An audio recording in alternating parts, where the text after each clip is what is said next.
Hey everybody, HomeSliceHenry here, and today's video should be a very fun one. In today's video, we're taking a look at Shadow Shiny Tyranitar and Shadow Shiny Aerodactyl teaming up in the Great League. Now, these battles were submitted to the channel by a member of the community, Casanova 1171, so many thanks for the battle submission. Aerodactyl and Tyranitar actually do have quite a bit in common. They both have a rock subtyping, they both got access to Dragon Breath this season, and they both have a pretty monstrous attack stat, so these battles should be quite entertaining. So without further ado, let's hop into the matches. And in game number 1, this team is off to a very strong start, leading Gorgggeist into Shadow Annihilate. Annihilate is staying in, and this is absolutely the best case scenario for Casanova. Annihilate farms up 7 counters. Rage Fist will not knock out the Gorgggeist, but it will inflict some pretty severe damage. No shield from the Gorgggeist, there's a safe switch into Licky, and that's going to be swiftly answered with Tyranitar. If Licky is on its standard moveset, it will actually be walled here. Tyranitar, no shields as the Shadow Ball connects. For being resisted, that Shadow Ball did do a ton of damage. Tyranitar looking to hit back hard as it fires out the Stone Edge. Stone Edge connects, but Licky is just too bulky. That Pokemon is just absurd. Licky hangs on, but it only gets a body slam. Tyranitar farms down, and switch advantage is preserved. The Gorgggeist is super low, but it is absolutely loaded on energy. Annihilate gets the counter through as Gorgggeist fires off the Seed Bomb. Seed Bomb will be shielded. Gorgggeist farming up to the back-to-back. Now it all comes down to this. Did that counter that snuck through KO the Gorgggeist? It's going to be close. Seed Bomb shielded. It KO'd the Gorgggeist. That is very bad news, as unfortunately the Seed Bomb is lost, and now it's up to Shadow Aerodactyl versus the world. Annihilate goes for the Rage Fist, just ramping up its damage, and this is a big problem for Aerodactyl. Aerodactyl forced to burn not one, but both shields, getting the farm down. Aerodactyl is very low. In the back is Corviknight. But the good news is Corviknight is throwing after 9. This is only an air cutter. This is resisted by the rock subtyping. Aerodactyl hangs on barely and should have the back-to-back rock slides. Is this going to be enough damage? Corviknight is very bulky. Oh, that's absolutely going to be enough damage. Oh my goodness, Aerodactyl's damage output, 2 rock slides, KO the Corviknight, and that is a good game. We move to the next match, and unfortunately, it's a terrible lead leading Gorgggeist into Mandibuzz. Mandibuzz, to my surprise, is actually on Air Slash, 1 Incinerate thrown on Gorgggeist, and a safe switch to Aerodactyl. This cannot be a Dark Pulse, this can only be a foul play. Opponent actually throws an Aerial Ace at a Rock type, and now they're going to be sending in Medicham. I definitely would not throw an Aerial Ace at a rock type, but to be fair, most people have probably not seen an Aerodactyl recently in the Go Battle League, so I can't blame someone if they're throwing an incorrect move. That Earth Power did insane damage to Medicham, by the way. This damage output on Aerodactyl is just absolutely ridiculous. Back in comes the Gorgggeist. Gorgggeist just going to look to take the knockout with the Seed Bomb. Down goes Medicham, and it's going to be Tyranitar versus the world once the opponent brings back in that Mandibuzz. They bring in the Mandibuzz again, 1 Incinerate and a pivot out. In comes Tyranitar in the back. Oh my goodness, this game is actually winnable. There's a Latias in the back. That's really not what I was expecting to see from a Mandibuzz lead with a Medicham, but there's a Latias in the back, and Dragon Breaths are adding up quite significantly. Latias does have access to Aura Sphere, which unfortunately Tyranitar is going to have to respect. The opponent has to let this go, because if they shield, I think they're going to be in quite a bit of trouble. They make the correct call, trusting in Mandibuzz to close out this game. Tyranitar's already taken a lot of damage, so even though this is resisted, Tyranitar is forced to shield. Tyranitar now is a tough call to make. Do you bait or do you nuke? Tyranitar's going for broke, full set of the Stone Edge here. Do they respect it? They do not. They try and call the Brutal Swing bait. Tyranitar lands the killing blow, and that game, despite a miserable lead, will end in a win. Unfortunately, the miserable leads continue in the next match, leading Gorgggeist into Guzzlord. The Dark types, oh my goodness, that is not what you want to see as Gorgggeist. Aerodactyl no shields, Brutal Swing, and gets almost one shot. In comes Wigglytuff, and this game is quickly going from bad to worse. But Aerodactyl will get the Rock Slide. Rock Slide lands for huge damage onto the Wigglytuff, and back in comes Gorgggeist. Gorgggeist, fortunately, will be able to outpace here, making the Seed Bomb before the Icy Wind is available. Seed Bomb knocks out the Wigglytuff. If this game is going to be a win, it's going to be on the back of Shadow Tyranitar going for a 1v2. Shadow Tyranitar, oh my goodness, they've gotten Guzzlord deep into the red HP. Tyranitar, forced to shield the Brutal Swing in the back, is a Chestnut. This game somehow might not actually be over. The Guzzlord does have a move bank, but the Guzzlord is extremely low. The Guzzlord will actually faint to 2 Incinerates. And the good news is a Stone Edge into a Brutal Swing should actually force a shield from the Chestnut. Switch Clock, not yet available, but what's a Chestnut going to do to a Gorgggeist? it can't really output any kind of meaningful damage here. So the Gorgggeist should be able to save the shield for the Guzzlord, farm all the way down, and somehow this game is going to be a win. Back in comes the Guzzlord, opponent knows that it's over, and they will concede the match. We move to the next game, and it appears the luck is finally turning around as Gorgggeist leads into Stunfisk. But a Furret safe swap from the opponent is going to be very problematic. In comes Tyranitar, but Trailblaze is just going to one-shot the Tyranitar, so Tyranitar is forced to go down a shield. Tyranitar, unfortunately, cannot Dragon Breath it into Brutal Swing range before they're able to make a boosted Swift. Tyranitar goes to the Brutal Swing, but if the opponent knows the matchup, which they do, they can no-shield, and this boosted Swift is going to get the Tyranitar very, very low. Tyranitar no-shields. This is going to be close. Tyranitar tries to farm down, but Furret farms down, and it all goes wrong. Switch advantage is lost, and the opponent reveals their final Pokemon is a Powder Snow Alolan Ninetales. The Ninetales probably would have swept anyway, even with Switch advantage not being won, but without Switch advantage, there's unfortunately just no hope in this game. Alolan Ninetales is going to completely sweep. Gorgggeist will build up to the Shadow Ball, firing off the Seed Bomb once again, but there's just no way out in this game. Seed Bomb will be shielded. In comes the Aerodactyl just to get deleted by a Weather Ball, but the opponent pivots out for some reason and they send in Stunfisk. They could have just taken the KO. There's no shields remaining. Why did they pivot? They get crushed by an Earth Power. Oh my goodness. I think they might have thrown this game. They got fancy. They were trying to go for like a bad manners play by sending in the Stunfisk, but in doing so, this Bud Bomb doesn't KO. Gorgggeist is slightly favored against the Alolan Ninetales in charge attack priority. In comes the Ninetales. Gorgggeist gets the Shadow Ball, and this is when trying to go for bad manners goes wrong. The opponent was playing with their food. It came back to bite them, and that game somehow, improbably, ends in a win. The good leads continue in the next match. Gorgggeist into Gastrodon. Opponent safe switches into Jellicent, and Jellicent will be met with the Tyranitar. Tyranitar has to give up shields early and often here because of the surf pacing from Jellicent. Tyranitar, unfortunately, this Brutal Swing will not secure a knockout, but it will get that Jellicent very, very low. Brutal Swing is going to be shielded by the Jellicent, and that's probably the best case scenario for the Tyranitar. Tyranitar is going to have to double shield here because otherwise it's just getting one shot by the Surf, but Tyranitar will be able to basically double up on Brutal Swings, and the Jellicent should know pacing-wise that they're not going to win this matchup and choose to let this go. They do just that. They're going to bring back in the Gastrodon. Gastrodon going to try for a farm down. If Tyranitar could make a second Brutal Swing, that would be very, very helpful. Brutal Swing is going to land. Tyranitar makes a Brutal Swing as the opponent pivots into Toucannon. And I don't think Toucannon is going to appreciate tangling with the Aerodactyl. In comes Aerodactyl. Aerodactyl trying to make it to the Rock Slide. Can't quite get there. Did Toucannon make the Beak Blast? Beak Blast is resisted. Oh, it KOs! Oh no! Aerodactyl!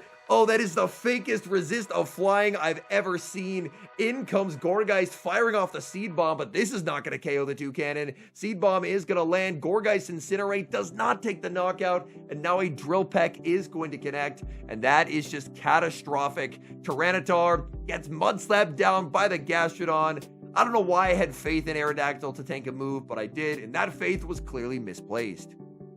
That lead in the next match, Gorgggeist into Typhlosion. There's the save switch as in comes Aerodactyl. I want to note how much damage resisted Incinerates are doing to Aerodactyl. Clearly, I just have no concept as to how glassy this mon is. Opponent sends out Dragonair. This is not really an answer to Aerodactyl. Aerodactyl's Dragon Breaths are adding up. Rock Slide will guarantee a shield. If the opponent tries to farm down, it looks like a second Rock Slide would have been reached, so they're forced to fire off energy. Unless they're running Dragon Pulse, then they should actually be walled by the Gorgggeist. The Gorgggeist can try and get a pretty nice energy head start as they just spam out Aqua Tails. They go for a wrap, so they are just trying to ramp up the Dragon Breath damage as much as possible. Tyranitar gets the snipe down, and Tyranitar with an energy advantage can be quite scary. Opponent sends back in the Typhlosion. If they're bringing this in, then hopefully they're very weak to Tyranitar in the back. Brutal Swing is going to take the knockout in the back. Oh no, Trainer, they have Dusknoir, and they're just getting swept by Shadow Shiny Tyranitar. Tyranitar at the back-to-back Brutal Swings. It's over. Dusknoir shield. Tyranitar already at the second. Poor Dusknoir didn't even get to fire off a charge attack. The undercharge of the Brutal Swing still KOs. Tyranitar, you absolutely love to see it. Gorgggeist into Marowak in the next match. A great lead, but I feel like this team has really struggled to answer a lot of the safe swaps to these ground leads. Unfortunately, Gorgggeist is a complete wall to the energy that Goodra could throw. Goodra fires off Aqua Tail. That's going to be doing less than nothing. Now, Gorgggeist can look to lock in some big damage with Shadow Ball. Shadow Ball is going to connect onto the Goodra. In comes Aerodactyl trying to snipe Goodra down, but unfortunately, Goodra is able to hang on and make it to the last second Aqua Tail. That will force a shield out of the Aerodactyl, which is not amazing. Back in comes Marowak. Marowak's Mud Slaps are actually doing quite a lot of damage. I know they're single resisted, but they definitely do not look it. Aerodactyl fires off the Earth Power, shield comes up from the Marowak. Will Marowak try and farm down here? Oh, did they CMP tie? If they did, that's a huge error because this is an Earth Power that just KOs the Marowak. Their final Pokemon is revealed as Charjabug, and Charjabug will be answered with the Tyranitar. Tyranitar will be able to get some solid damage onto the Charjabug. Obviously, Gorgggeist can just strictly win this game because Gorgggeist completely destroys Charjabug. But it's fun that Tyranitar got to see the field, even for just a split second. In comes Gorgggeist, opponent not quitting yet, but this game is absolutely over. The Incinerate's hitting for super effective, the Shadow Ball getting them low, taking that knockout, and securing the win. We move to the next game. Gorgggeist is going to be met with Jellicent, and this is a very awkward lead matchup for the Gorgggeist. We see an aggressive pivot into Tyranitar. Tyranitar, such a risky save switch, and we immediately find out why, as Tyranitar is swiftly answered with a Shadow Kanto Marowak. Brutal Swing will easily two-shot. Look at the damage output from the Tyranitar. Now Marowak is going to be forced to actually put up a shield or just get KO'd. They put up the shield. In comes Gorgggeist. But this honestly works out amazingly well because Gorgggeist would love to get a big energy head start, potentially try and overwhelm the Jellicent as it hits the field. Gorgggeist gets a free Shadow Ball out of it. Opponent sends back in the Jellicent. Jellicent chooses not to fire off its energy, and that's actually going to cost them as this Shadow Ball will be deadly. Shadow Ball lands. There's a switch into Aerodactyl, but Aerodactyl has the shield. Aerodactyl would simply take too much damage from that serve. The opponent reveals their final Pokemon as Blastoise, and this is not what you're hoping to see as Aerodactyl. But Aerodactyl does get a CMP tie here, Rock Slide into the Hydro Cannon. Unfortunately, I don't think that Aerodactyl has the pacing needed to shield this. Aerodactyl would have to be only 9 off the next Rock Slide, and I think it does not have the energy required. In comes Gorgggeist. Gorgggeist is so low. Gorgggeist really has to hope that it can close out this game. It's going to be tough. Hydro Cannon shielded up. Gorgggeist going for the Shadow Ball. If the Shadow Ball takes the knockout onto the Blastoise, then this game could be a win. Shadow Ball lands. Blastoise survives. They snipe down with the Jellicent. Great play from the opponent. And unfortunately, that game, it was very close, but it will end in defeat. We've got just a Pokemon I would have never expected to see in 1,000 years in the next match, leading Gorgggeist into a Raichu. Save switch Altaria, answered with the Shadow Aerodactyl. Aerodactyl no shields as Sky Attack will land. That Sky Attack definitely did not look resisted. That might be one of the only moves that Aerodactyl can actually survive, and it's a resisted move from a Pokemon that has an extremely low attack stat. But this could set up a monster farm down for the Tyranitar.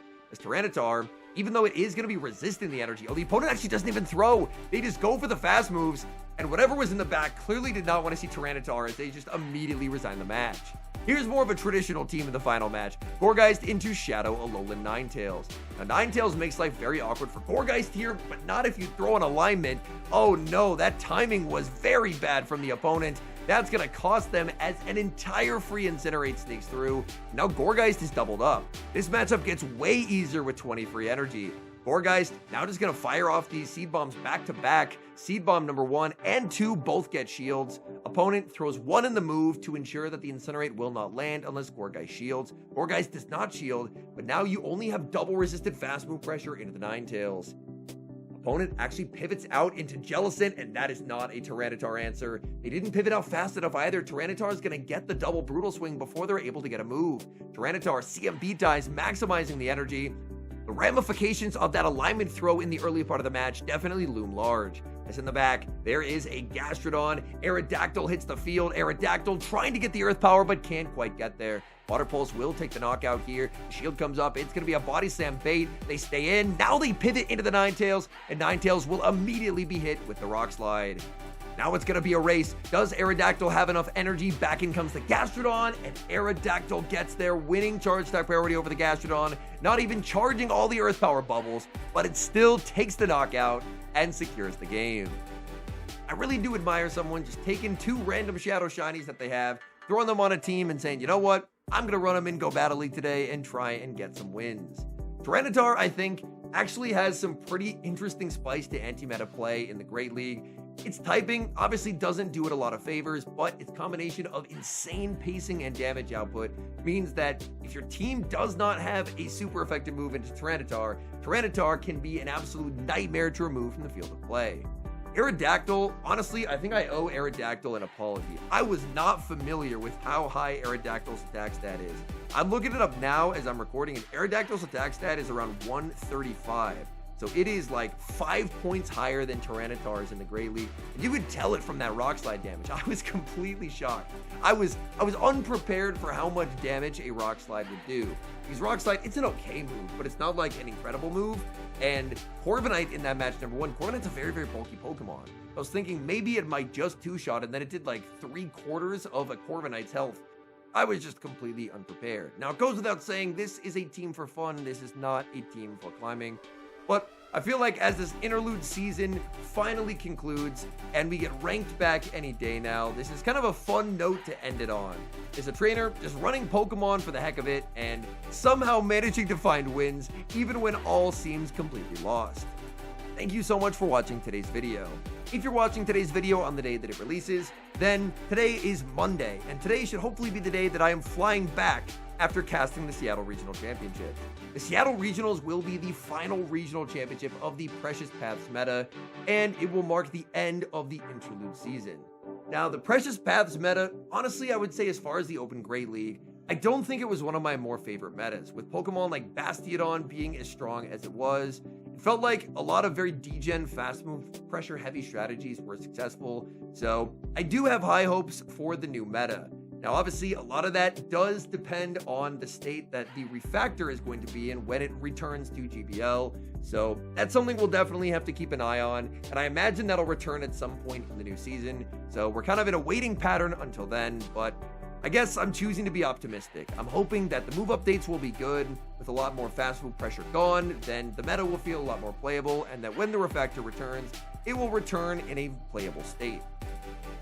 I just yapped for an entire minute after thanking people for watching the video, so I should probably thank you for staying here for an extra minute while I yap some more. So thank you for watching. If you enjoyed today's video, please do leave a like on it and subscribe to the channel if you have not. And an extra special thank you, as always, to our channel members here on YouTube. Your guys' support helps me to continue to do what I do, so thank you oh so very much. And until next time, I've been HomeSliceHenry.